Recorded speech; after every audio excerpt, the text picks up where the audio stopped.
Charlie Foran. Charlie, as you know, is a wonderful writer. He's published 10 books, including 4 novels, writes regularly for, does journalism and essays as well. He's also made radio documentaries for Ideas, and he did the TV documentary Mordecai Richard, The Last of the Wild Jews, a name I particularly like. In 1988, Charlie moved to Beijing, where he taught at a university and witnessed the 1989 democracy movement. His novel House on Fire was based on his time there. He returned to China with his family in 2001, and he lived there for 2 more years. Now, of course, he's back home with us, and he is currently a senior fellow at Massey College at the U of T, and he divides his time, this sounds so lovely, between Toronto and Peterborough. You're expecting Provence, but Peterborough is not bad. Please welcome Charles. Thank you, Tina. I am not going to use my interview with Jung to explain that unusually loud and gleeful laughter. If, however, during the signing you want to explain to her why you were laughing like that, you're very welcome to. Chang is among the most widely read Chinese authors of her generation. Born in 1952 in Sichuan province, she was raised inside Mao Zedong's communist China. Her and her family's experience of that society and that leader compelled 2 earlier works, Wild Swans, Jung Chan's groundbreaking 1991 memoir of, as the subtitle suggests, 3 Daughters of China, held in its attention everything from the late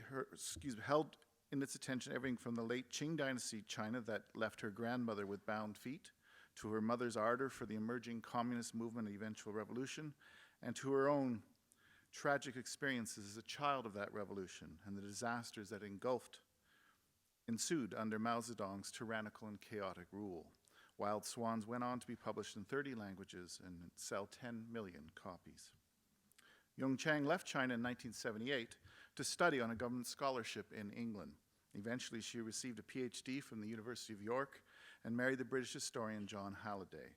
As a writing team, she and her husband first collaborated on a biography of Sun Chunling, aka Madame Sun Yat-sen, and then in 2005 co-published the monumental Mao, The Unknown Story, the product of 12 years of research, much of it new and unprecedented.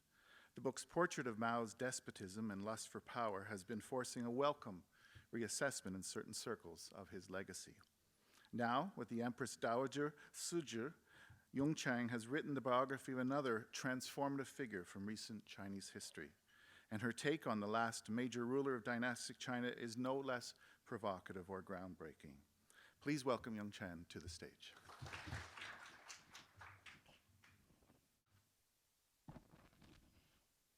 Let's start right away with that beautiful robe you have on.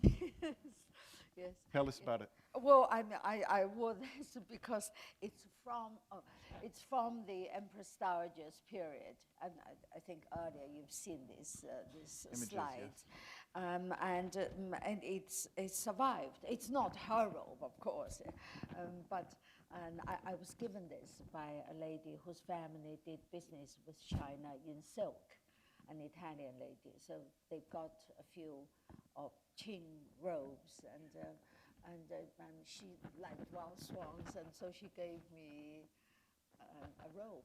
Is it from the period or of the period in design? Do you know? No, from the period. It's actually from the period. It's a 100-year-old Yes, piece it's of 100 clothing. years old. I mean, it survived because it was all. It never saw the light until it was given to me, and it was always packed and put at the bottom of the trunk. In some respects, it's very appropriate because your book, if nothing else, demonstrates that the patterns of leadership and the controversies and the complexities of ruling China in the late 19th century are not that far away from the complexities of ruling it now and the patterns, perhaps. You mean the Empress at the Empress Dowager's time, China was ruled somewhat similarly to. I think to what that it is sort of what I'm suggesting. to what it is today. Well,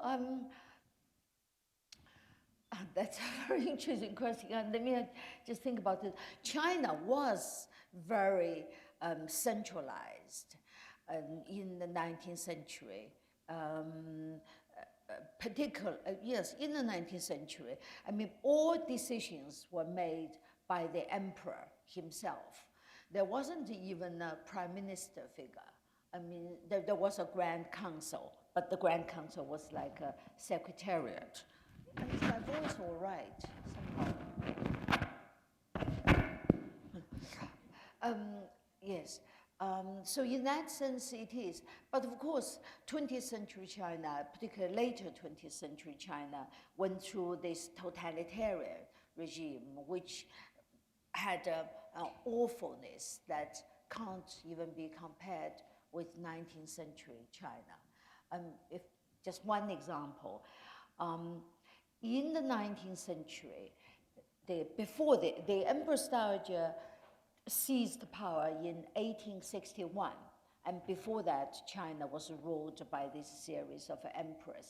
I mean, the empress didn't allow food to go out of China because at that time, China was already unable to produce enough food for its population. So it was a crime to export food.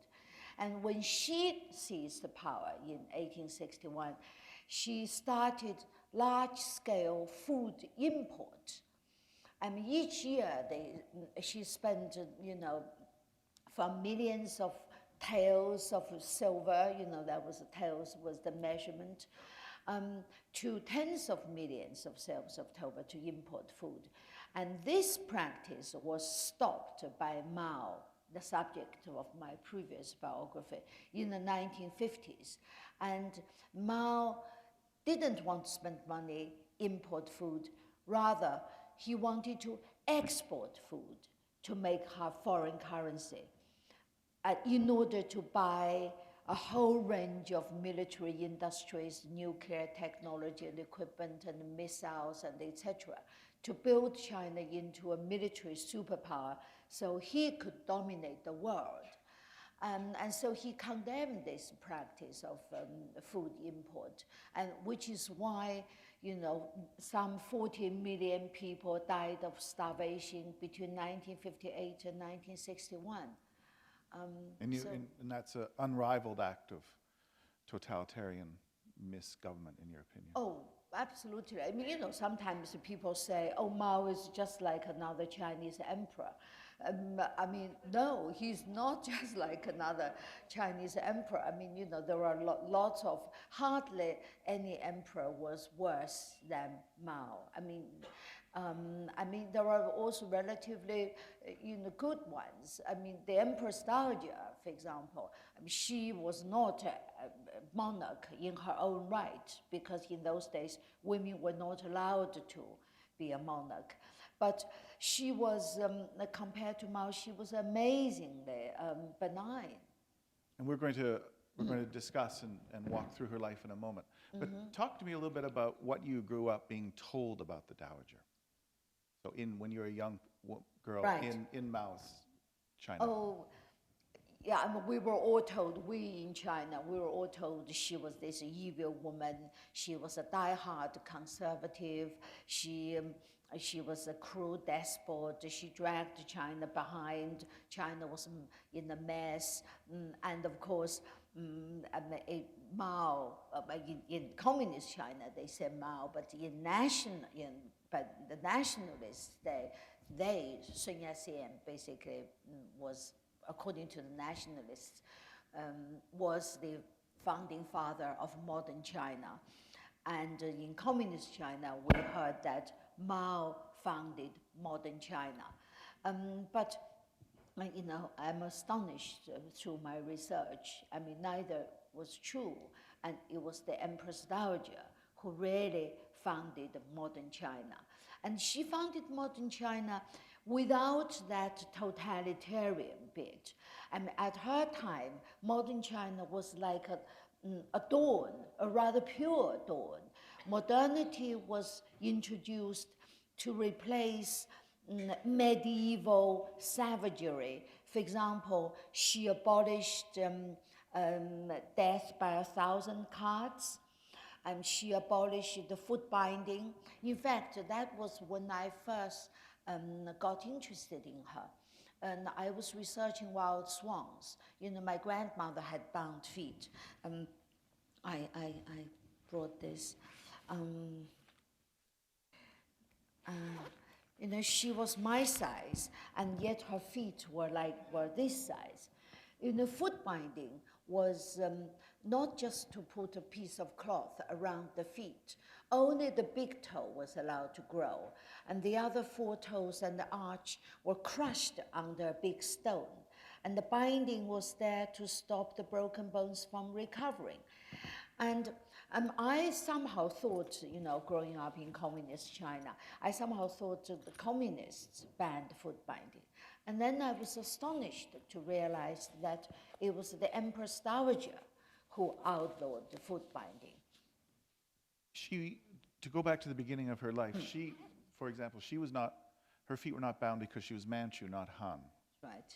She was, at the age of 16, selected to be a concubine for the emperor. Yes. Tell us about life in the Forbidden City in the early 1850s. Right. I mean, you know, her world, the world she was born into, was this medieval China. I mean, the emperor could have one empress and as many concubines as he liked. And so every few years, there would be a national selection of imperial consorts. When she was 16, she was born in 1835. And when she was 16, she went through with several hundred girls. They were paraded in front of the emperor. And she caught the eye of the emperor. She became one of his concubines, a low-rank concubine. But she bore him a son, and that gave her the status just only next to the empress, because the emperor had only one surviving son. And she wasn't particularly his favorite. She was not great beauty. I mean, she was chosen because she had tremendous poise, and there were other criteria.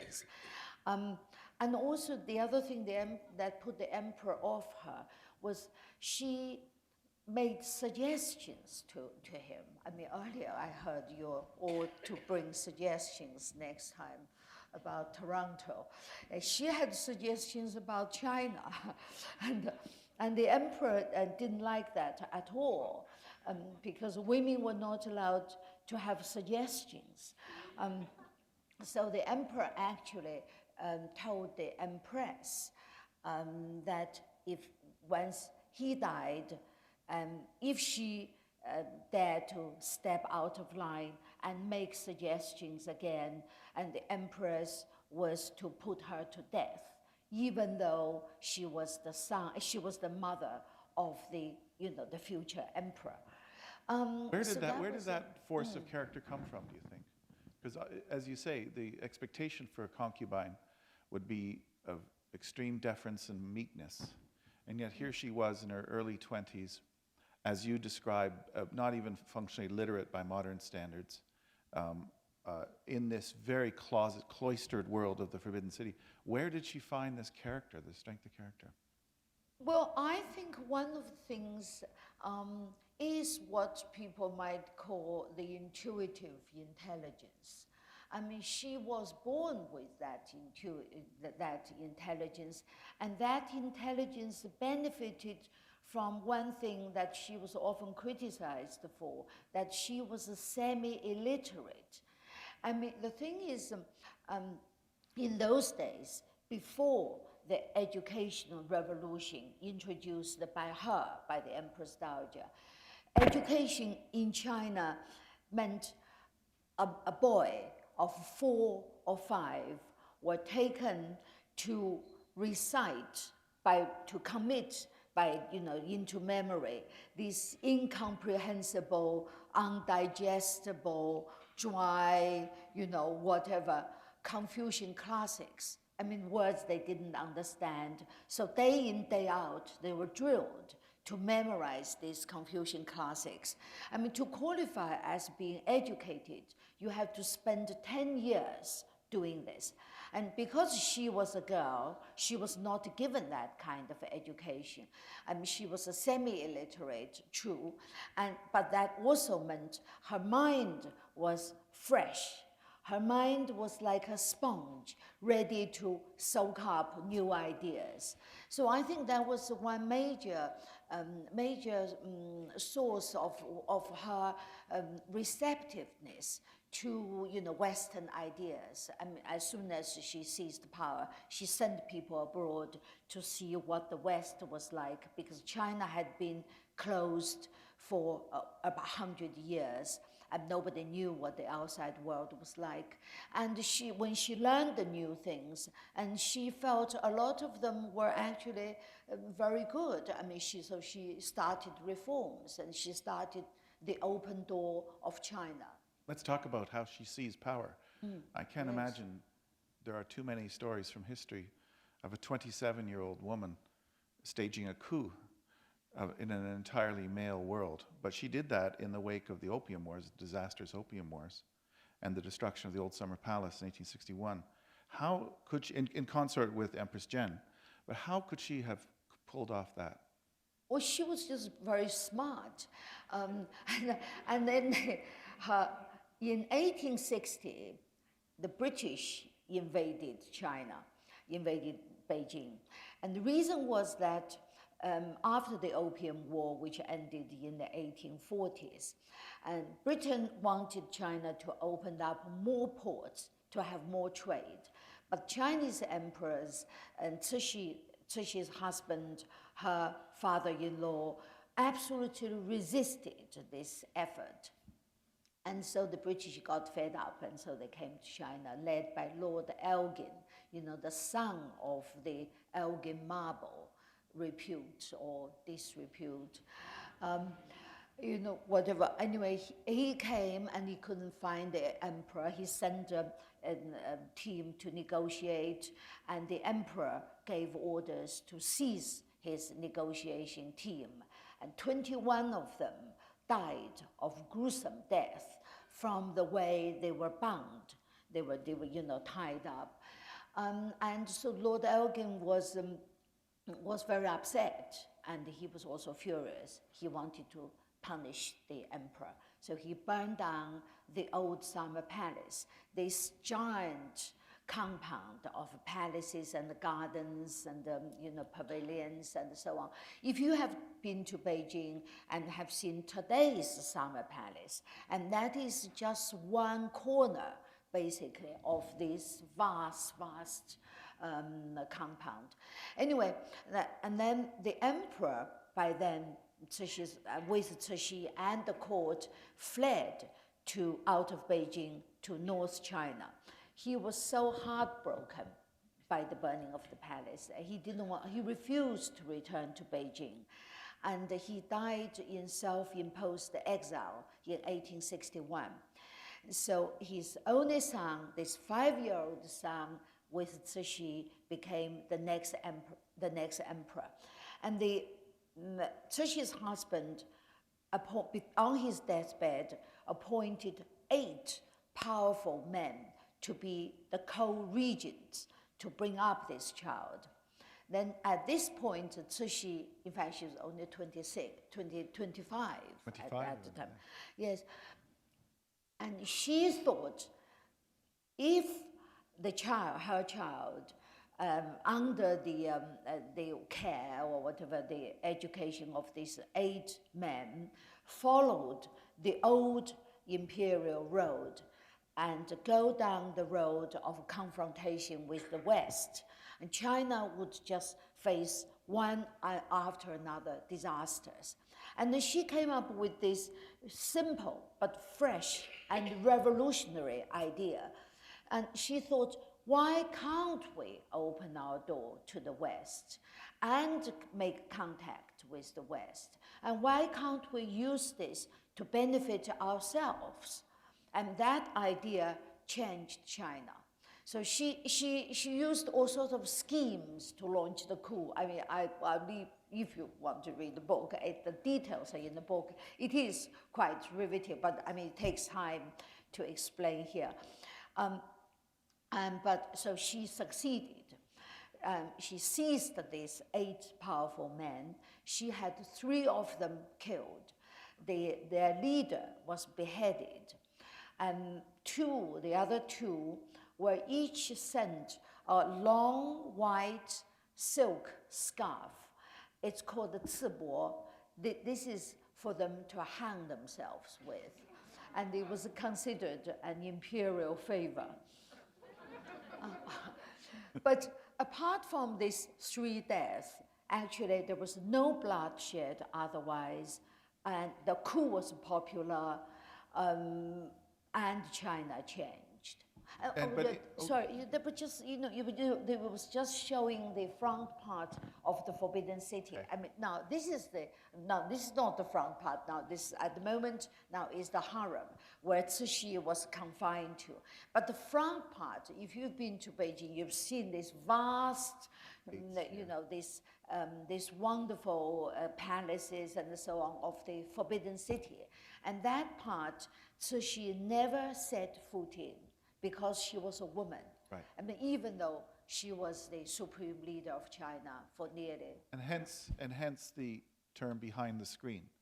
As the term has come into English to reference the power behind the power. And this is because Cixi had to be behind the screen with her son as the emperor. Yes. During this first period, right? Yes, I mean, her rule was most amazing. I mean, when I was doing research, I kept thinking, how did she rule?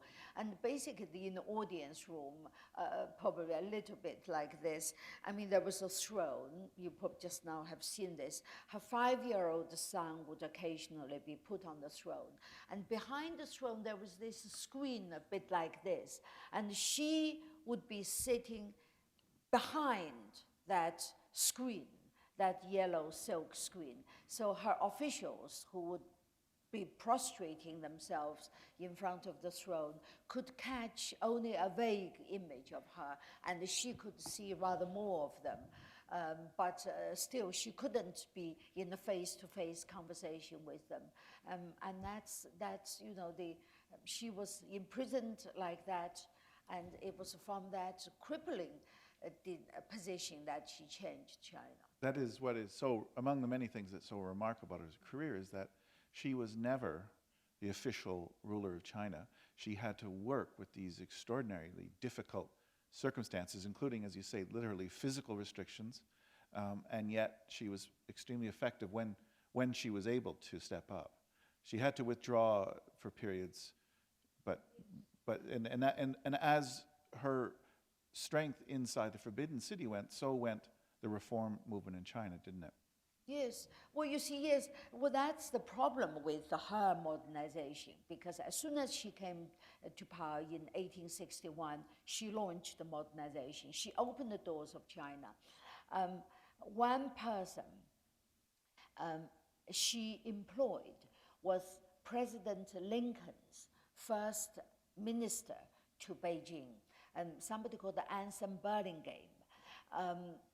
He went to Beijing, and when his term ended, Cixi then employed him as China's ambassador to the West, because at that time no Chinese officials spoke a foreign language. They didn't know what the West was like.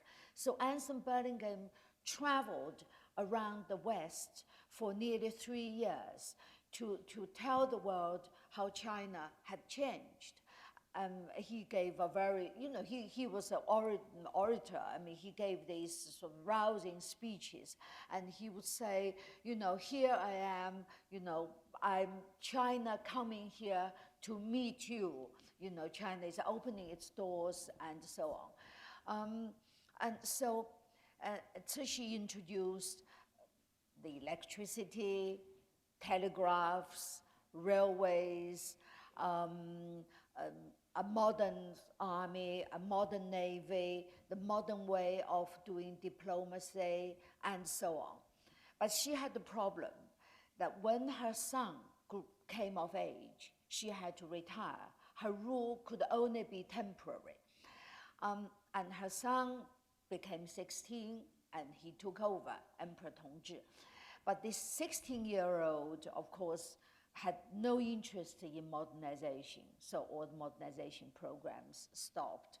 And he had no interest in running the empire. He was interested, like a lot of 16-year-olds, he was interested in sex. and he was, he was interested in frequenting prostitutes. I'm not saying 16-year-olds, or almost This one was, 16-year-old. yes. But this 16-year-old was, and he would sneak out of the Forbidden City at night to visit male as well as female prostitutes. But he died Right. 2 years later.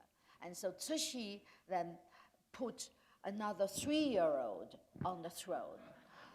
So she could She resume. adopted, Yes. yeah, she adopted the 3-year-old from her, because her son had no children. So Cixi adopted the 3-year-old from her sister and put that 3-year-old on the throne. So she continued to sit behind the screen and control China. And then she pushed for more reforms. And in this period, I mean, China really had, that's when what I just talked about all began to happen in China. And she was about to have political reforms when she had to retire again, because her adopted son then came of age. Came of age, yes. So there's this fascinating ebb and flow of her capacity to affect change.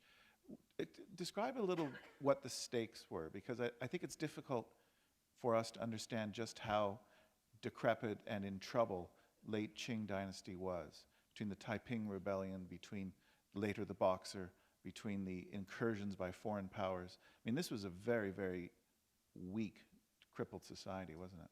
Yes, I think before she took power, and in the first few years of her taking power, I mean, as you say, peasant uprisings all over the country, because China just didn't have enough food to feed its population, and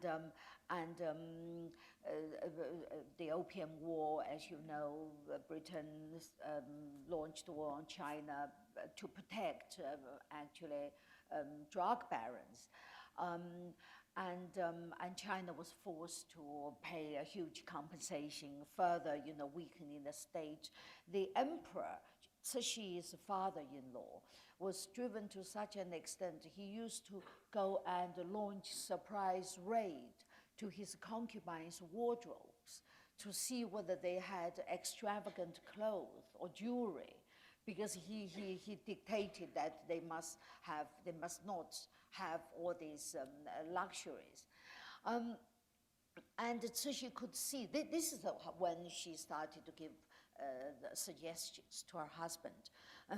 One suggestion which she put into practice was actually to defeat the Taiping rebels with foreign help. I mean, this suggestion had been put forward by the foreigners, by foreign powers, who were then in Canton, in Shanghai, on these ports. At first, they loved Taiping, because the Taiping rebels claimed to be Christians. I mean, their leader claimed to be the younger son, the younger brother of Jesus Christ. So of course, Westerners were all delighted, thinking a Christian kingdom was about to descend on China.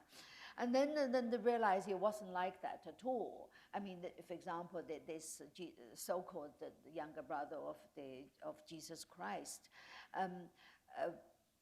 had, I mean, himself hundreds of women, but imposed strict celibacy on his soldiers. And his officials could each have, so many concubines. And the rule was very cruel. I mean, they wreaked havoc on China, on South China. And also, they threatened foreigners themselves, their Christian brothers. I mean, the Westerners proposed to the Taiping to leave Shanghai alone, but the Taipings refused. They wanted to attack Shanghai and thus endangering the Westerners. So the Westerners proposed to Empress Xianfeng, who were then still alive, that they would help them to defeat Taiping. But Empress Xianfeng refused, because he hated Westerners as much as the Taiping rebels.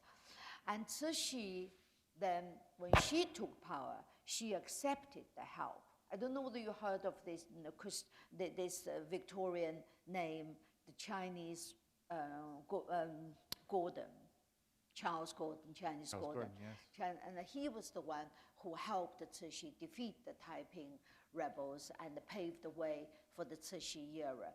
As soon as Cixi came to power, she appointed an Ulster man, a British man, to run the Chinese customs. And this man remained the chief of a major financial institution of China for as long as Cixi was alive. And the customs under him, Robert Hart, who was very underrated, and nobody sort of heard of him now, but he made such contribution to Chinese economy. At one point, I mean, he contributed to a third of China's national revenue. And actually, so under Cixi, China became relatively prosperous. And this was why she, as a woman, sitting behind the screen, could get the support of all the male grandees because they could see the results. And also, this also made Cixi different from other emperors because she could never assume that her power was automatic.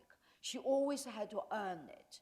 I mean, that gave her the incentive to build China. Actually, under her, until her death, and China was doing rather well. Well, not until her death, until the war with Japan, we will talk about in 1894, until after her retirement. You know, upon her retirement in 1889, she was at her peak. China was at relatively its peak, and foreign envoys all sang her praise. Let's move ahead then to that period, because I think one of the reasons why her legacy has been mixed, or as your understanding of it has been deliberately skewed or misrepresented, is this period when she suppressed a reform movement led by Kong Youwei and people like that, and then very shortly after seemed to introduce the same reforms that they had wanted. And how would you understand that period beginning with the reform, the 100 Days in the late... Right. I mean, the reform Charles was talking about, it was 1898, the Wushu Bianfa. Now, bear in mind, Cixi's reforms started in 1861. I mean, 4 decades had gone by before these 1898 reforms. And the 1898 reforms was a direct result of China's defeat in the hands of Japan in 1894. And at that point, even though Cixi was still in retirement, Emperor Guangxu, you probably saw the picture, this young scholarly-like man, even the emperor wanted to have reforms. And that's how the 1898 reform started.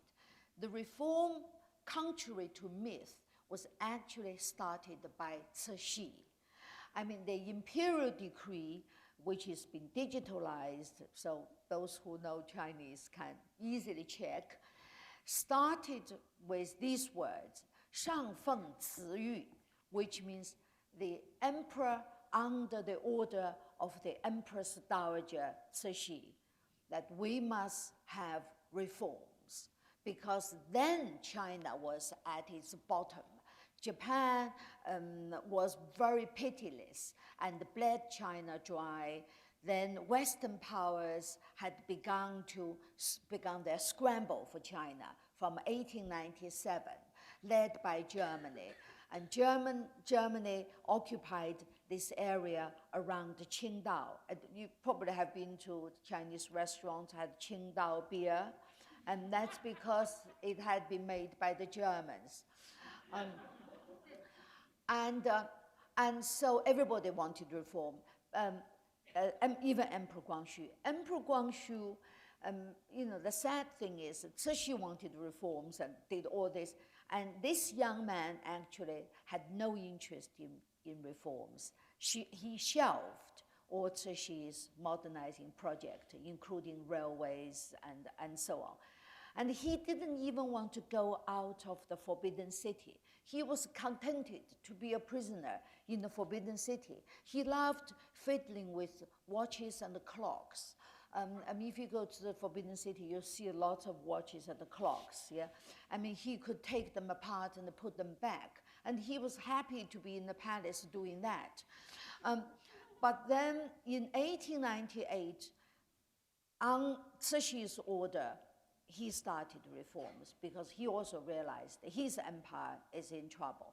Now, the reforms was not led by Kang Youwei, the man you once mentioned about, but Kang Youwei, this was a reformist, was certainly a very smart man, nicknamed Wild Fox. He was very smart, and Cixi actually was the first person who spotted his ideas and drew the emperor's attention to this Kang Youwei and promoted him. But then, of course, this smart man wanted to be emperor himself. And to start with, he wanted to be the puppeteer of this 20-year-old something Emperor Guangxu. And of course, Cixi stood in his way. Cixi never, ever vetoed any of his reform plans. And in fact, Chinese scholars have sifted through all the court documents. And the conclusion is that, I mean, all the reform decrees had been approved of by Cixi, by the Empress Dowager. And he tried to assassinate her, didn't he? Yes, then Kang Youwei, and then Cixi stood in his way. He tried to assassinate her, and of course, she then tried to arrest him. He then fled abroad with the help of the British, and who they all thought he was the man behind the reforms, because Kang Youwei formed close liaison, a deal with the Japanese. The Japanese started a newspaper in Tianjin, and that newspaper promoted Kang Youwei in a systematic way, built him up as this leader of the reforms, and stories of this Tianjin newspaper, Guowenbao, was carried in all the foreign press. So even in those days, the newspapers, can really shape people's views. I mean, so they all thought Kang Youwei was this reformist. And the Empress Dowager couldn't say she was the leader because she was a woman. She couldn't say she led the reforms. Only men could do that. That's an interesting point, Jung, not to interrupt you, but that's current throughout the book, that she couldn't claim her credit because who she was. Now that moment, what's fascinating, this book is just a wild ride of political intrigue and daring and social upheaval.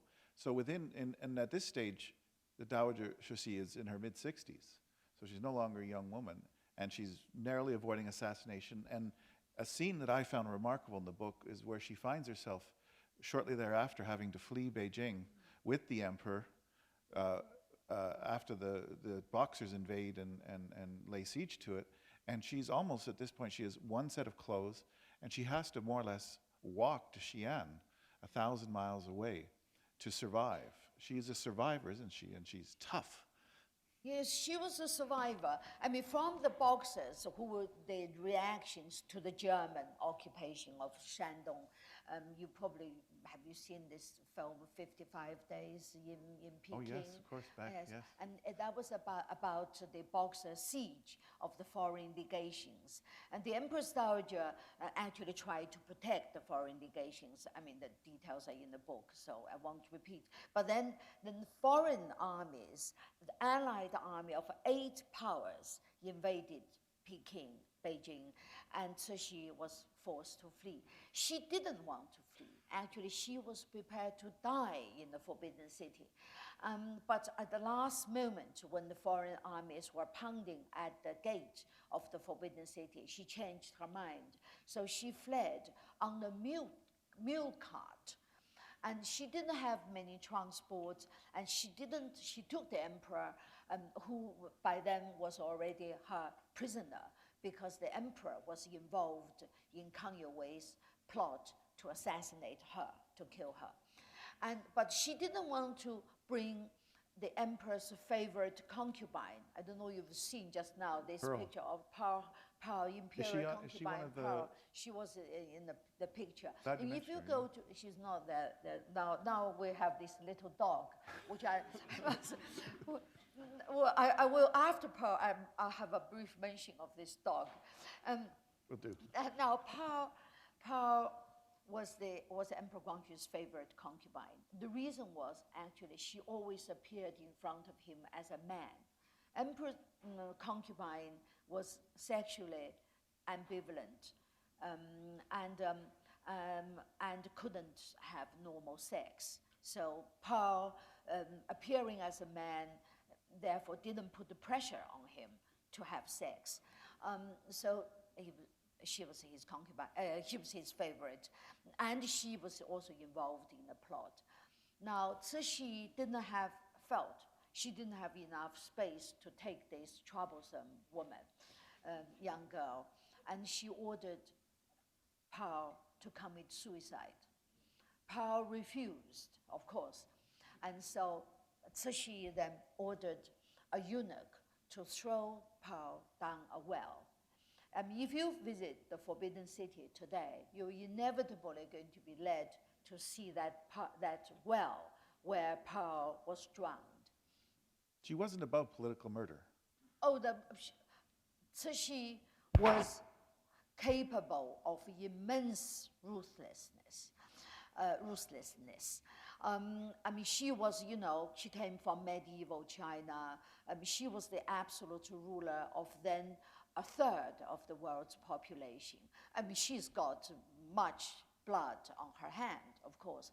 These individual murders aside, her campaign to reconquer Xinjiang, this in northwest China, in 1875, and that was a very brutal campaign and completely merciless. She wasn't on the front, but she approved of all the sort of merciless campaigns. So she fled. Oh, just a little bit about that dog. That little dog is one of the ancestors of the Pekingese dogs in the West. What happened was when Lord Elgin and his men went into the old summer palace before they burned it, they found an elderly imperial concubine who had not managed to flee with the court and who had died. And around her corpse were these 5 Pekingese dogs. So the British brought them back to Britain. And that little dog on the picture was named Luti and was presented to Queen Victoria. And that picture, which is in my book, came from Buckingham Palace, and there is a big file about Luti in the Windsor Royal Archives, all about how Luti refused to drink milk and eat beef, and she would only eat chicken with rice. and so on. Anyway, and then Queen Victoria asked the picture to be painted of Luti, and specifically said Luti must be put next to something to show how extraordinarily small she was. That was that. Before I open up to the audience, I just want to end with the final decade of her life, because it was a very, as you portray it, a satisfactory decade. It was a decade when she was finally able to really have a consolidated push at reform, including, astonishingly, proposing a shift from an absolute to a constitutional monarchy, which might have engendered the vote in China in 1916, an extraordinary concept if you think about how history played out. But additionally, the book is full of lovely textures about the lives of women in the Qing dynasty. And I want you to talk a little bit about these late life relationships she had with these Western women in Beijing, because I found that very interesting. Yes. Well, she couldn't even see most of her own male officials, let alone Western men. So all these Western men who claim to have had a sexual relationship with her from Flashman. Is he famous in Canada, Flashman, to this Edmund Beck house, and were fantasy. I mean, the Western man who saw her most was Robert Hart, her, chief of the customs. But even Robert Hart only saw her several times on official occasions. The last was in the last decade, when the Empress Dowager was already, in her 70s. And so they had a meeting face to face, and that only lasted 20 minutes. Now, Cixi's personal life was actually very tragic, because when she was young, and when she first took power, she fell in love with a eunuch. I mean, in my mind, at least in a lot of people's mind, somehow eunuchs were not quite like men. But in fact, if you look at the illustrations in my book, including some pictures, that were just showing, they were very, they were men. They were just being deprived of, by poverty, driven by poverty, of, to have this horrible operation. But they were good looking, they were tall. I mean, there was a picture of Cixi being held by 4 young, good-looking eunuchs. I mean, when she was younger, inevitably, she was going to have desires, I mean, putting myself in her position.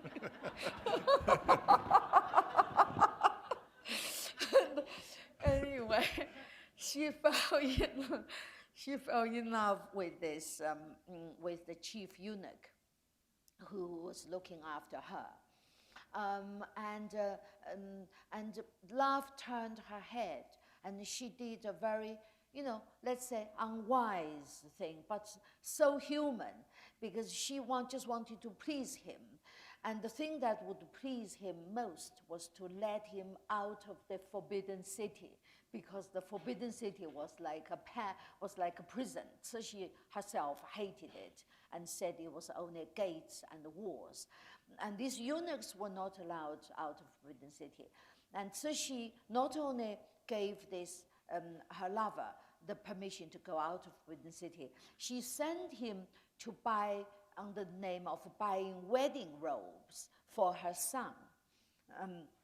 And so this eunuch went even out of Beijing and went on this great canal that linked North China to South China, and celebrated his birthday on this great canal with musicians, even female musicians. And this just caused a tremendous storm among the grandees and average Chinese alike. And the local officials then seized this eunuch and beheaded him, and many other eunuchs. And they exposed his corpse for days, so people could see he had no male organ. And the Empress Dowager then suffered a nervous breakdown. I mean, she was no shrinking violet. When she launched her coup, she faced the death by 1,000 cuts, because that was the prescribed punishment for treason. And but when this guy died, I mean, for months and months, she was on the verge of total collapse. And since then, I think her heart was closed, because the cost is too high. It's too high. I mean, even with the Chinese, the cost was so high, let alone foreigners. I mean, I think even if she wanted to have an affair, she wouldn't do it. I mean, she was a reformer, but she also had shrewd judgment of what reforms could be carried out and when. I mean, she wouldn't touch these core, rather pointlessly to gratify herself. Like she never went to the front part of the Forbidden City. She wanted to have her photograph taken, but she couldn't invite a foreign photographer to take photographs, and let alone having affairs. And this is actually why her reforms could be so successful, because she judged, let's say, well in the interest of the country instead of herself. And yet, just to end with those three women, she was able to have those friendships in her later life. Do you think in part because they were Western women, and there were Yes, she developed this friendship with Mrs. Conger, who's Conger, who is the wife of the American minister in Beijing, and she had her portrait painted by Miss Carl, also an American painter. In fact, Miss Carl stayed nearly a year in the Summer Palace and the Forbidden City with the Empress Dowager, and they really came to love her. These Western women, after they knew what she was like, they did a lot of good press for her outside China. They really fell in love with her, knew what she was like. And also the other thing, the third woman she was very friendly with was Eurasian, whose father was a Bostonian from America, whose mother was Chinese. In those days, in the 1870s, an Eurasian, a mixed race child, was always despised. Even Robert Hart, for being open-minded, and he was. Robert Hart said in so many words that he kept a Chinese woman and had 3 children with her. And he sent these children back to England to be educated. And he never saw them again. And of course, their mother never saw them again either.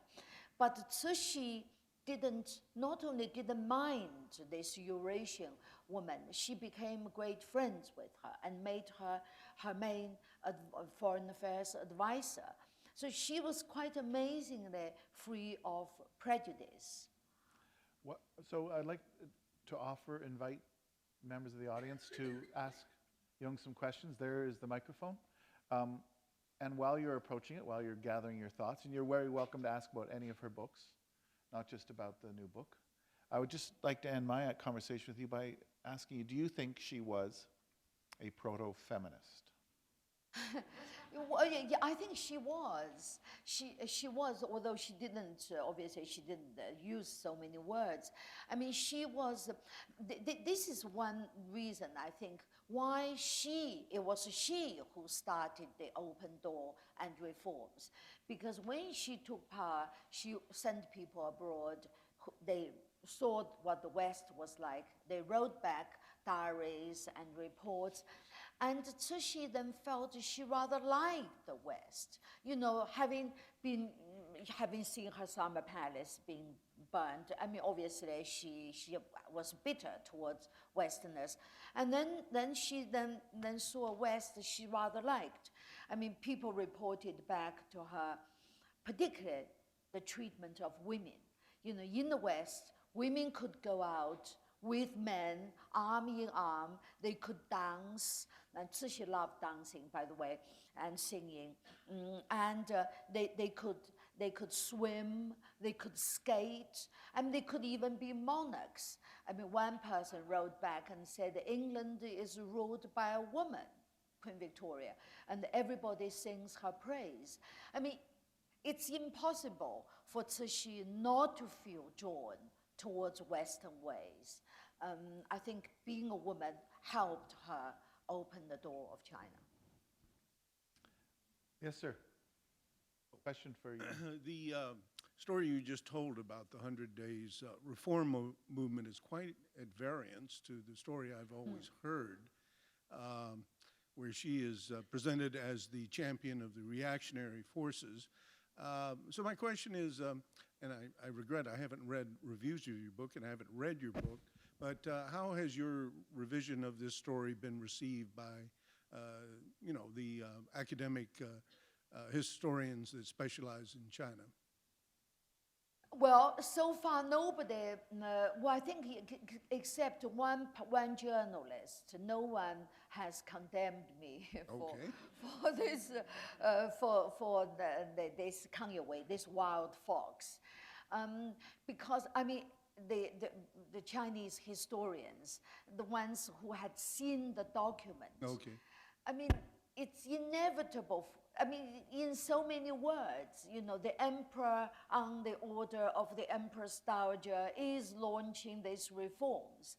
I mean, it's, you know, anyone who can see black from white would come to this conclusion. And so I think the mainland Chinese historians, Qing scholars who I came into contact with, and I think all felt somehow it was high time to reassess Cixi and to unearth many myths, and the wild fox was actually a liar who invented a lot of lies. Slandered her, didn't he? Slandered her, yes, yes. And actually, having said all that, and everybody knows in China, yeah, the name Kanye Wei. I guess a lot of people here also know the name Kanye Wei. But how many people have read him? Have read what this man said, and what is more, what this man really said. Yeah. In fact, what this man really said came out in a volume only 2 years ago. I mean, so for 100 years, this man, this wild fox, Mr. Wild Fox, had been praised and so on, and had been. It's just it's absolutely incredible how truth is so hard to come out. Now, just to your point, thank you for the question. you. A very influential book for me was Jonathan Spence's The Gate of Heavenly Peace, in which Kang Wei was presented as a heroic figure. A heroic figure. Heroic folk. Yes, yes. So, and that's a very, you know, that was a book that was had a great deal of influence. Yes. Well, it just really, I mean, I don't know whether Jonathan Spence certainly hadn't read what Kang Wei really wrote. Because after Kang Wei fled abroad, he also systematically rewrote his works. I think Mao rather took leaf out of Kang Wei, because Mao, you know, Mao's selected works were four very slim pamphlets, volumes. I mean, that's the entire output of Mao. Incredible. I mean, that's because he was constantly writing and rewriting to see at which stage what is more advantageous, and so on. You know, until just now, until about 2 years ago, we read the real Kang Wei. Yes, sir. Couple of questions. At this point, you've had 2 books banned by the Chinese government. Is this likely to be book number 3? And as a follow-up, during your lifetime, do you think your books will be available in China? Well, I mean, the third book ought not be politically sensitive. Mao only made a fleeting appearance in the epilogue.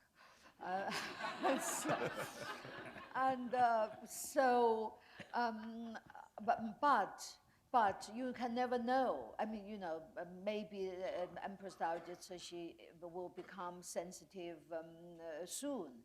My feeling is probably my book is still going to be banned. I think, for one thing, I think the regime probably wouldn't want to raise my profile, or to give me a profile. I'm sure that's probably to true. Give me a profile. So I'm not so optimistic. In fact, I'm downright pessimistic about my books, particularly the other 2 So many books. millions of readers that you're missing out on.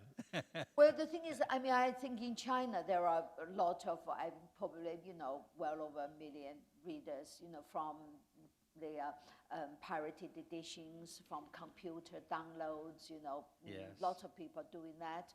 And of course, my books are I translated, particularly the biography of Mao. I'm translating the biography of Empress Dowager Cixi into Chinese, published in Hong Kong and Taiwan. and mainland Chinese now can travel. And when they go to Hong Kong, Taiwan, what do? They buy banned books. So, Thank you very much. thank you. Two more. Yes, yes. Two questions. You spoke quickly about Confucius and the philosophies. What else would the Empress have been educated? I'm curious about maybe the Tao Te Ching in her youth. Sorry? What else might have influenced her in terms of books besides the works of Confucius? You think the I Ching, perhaps? Yeah. Oh, Empress Dowager, which she was, she educated herself after she seized power. She, eunuchs taught her, the doctors from royal hospitals, the educated people taught her. And usually her education, her lessons, which are all classics and poetry. And in those days, China had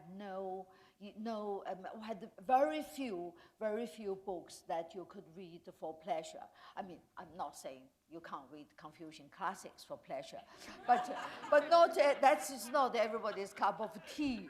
I suspect it's rather not Cixi's cup of tea, because she always studied before her siesta, and it's her bedside reading. And what she would do is she would sort of sit in bed, and these educated eunuchs and doctors will be outside the silk screen, and they would read these things, and she would read after them because the Chinese is not. I won't go in deep, but anyway, it's very difficult.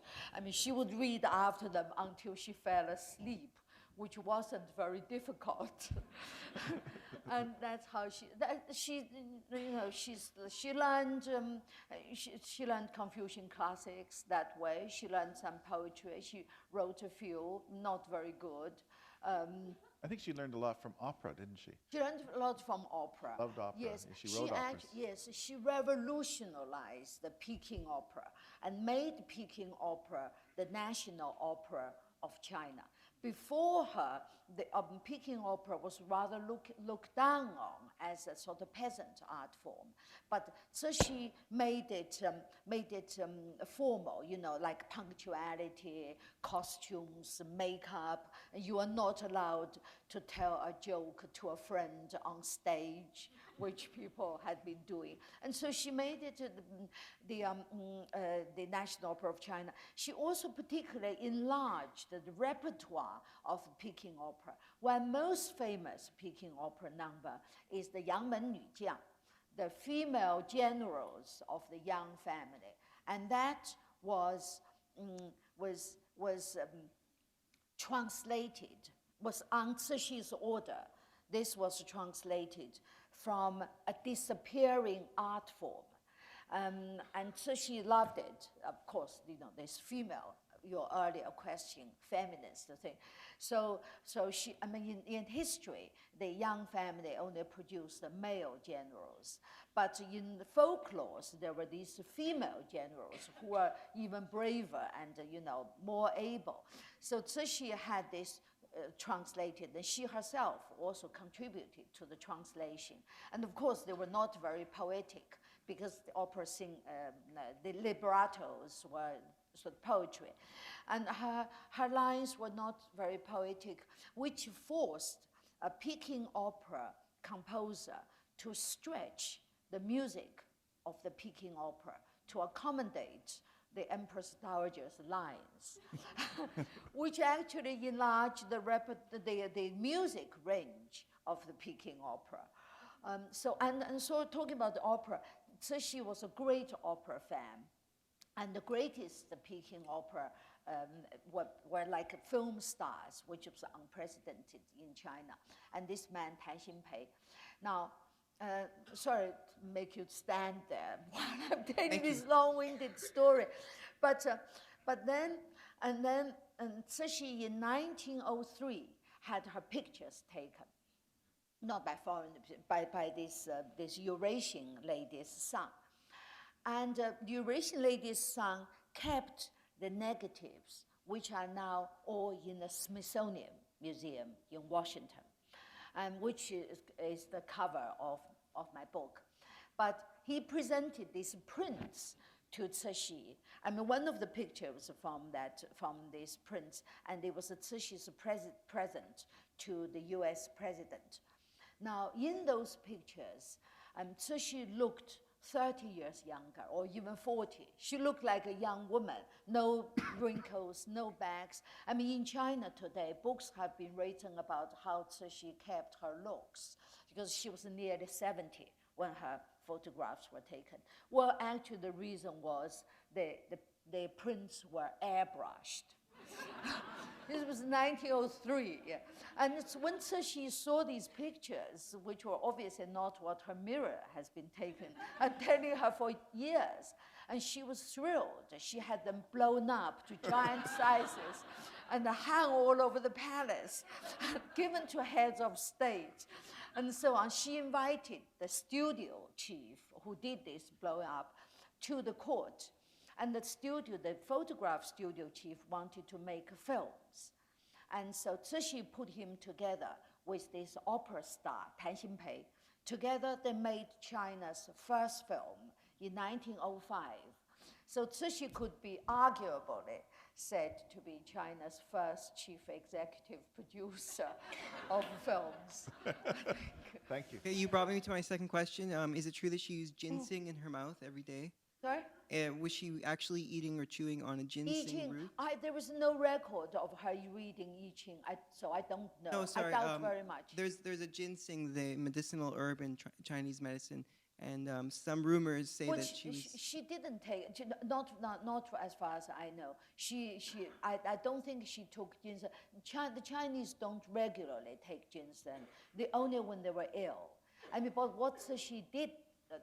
Didn't take ginseng, so answered your question. But what she did take was human milk.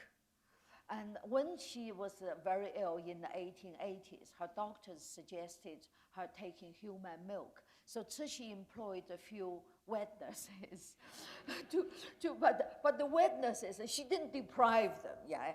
The wet nurses brought their sucking babies to the court, and they took turns to give Cixi the milk. And their sons were actually well treated and given education and official post.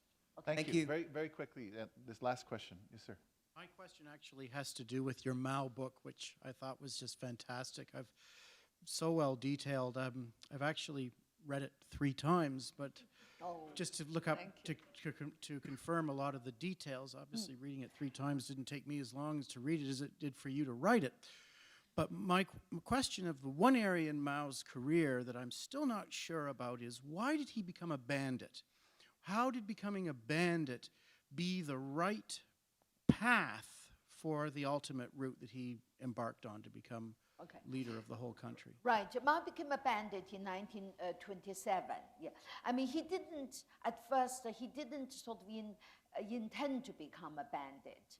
But China, the Chinese Communist Party, was founded and took order from Moscow. And Moscow ordered the communists to have uprisings. And there were no real uprisings. There were only these peasant banditry. And so Mao became a bandit that way. To Moscow, they said they had uprisings, but in effect, they were bandits. And Moscow eventually saw Mao's wisdom, because only banditry had power. Power come out of the barrel of the gun. And eventually they took power, seized China, not because they were bandits. They would never have been able to seize China if they were bandits, but because Moscow supported them, and Moscow supported Mao and supplied Mao with arms military advisors and so on. I mean, you probably all heard of this Long March, and they were going to the north. In fact, the truth is they didn't go to the north to fight Japan, but to go to the north to be nearer to Russian border. Then the Russians then controlled Xinjiang, and to go near Xinjiang to receive arms from Moscow. Thank you. Please join me in thanking Chang for this lovely conversation. Thank you very much.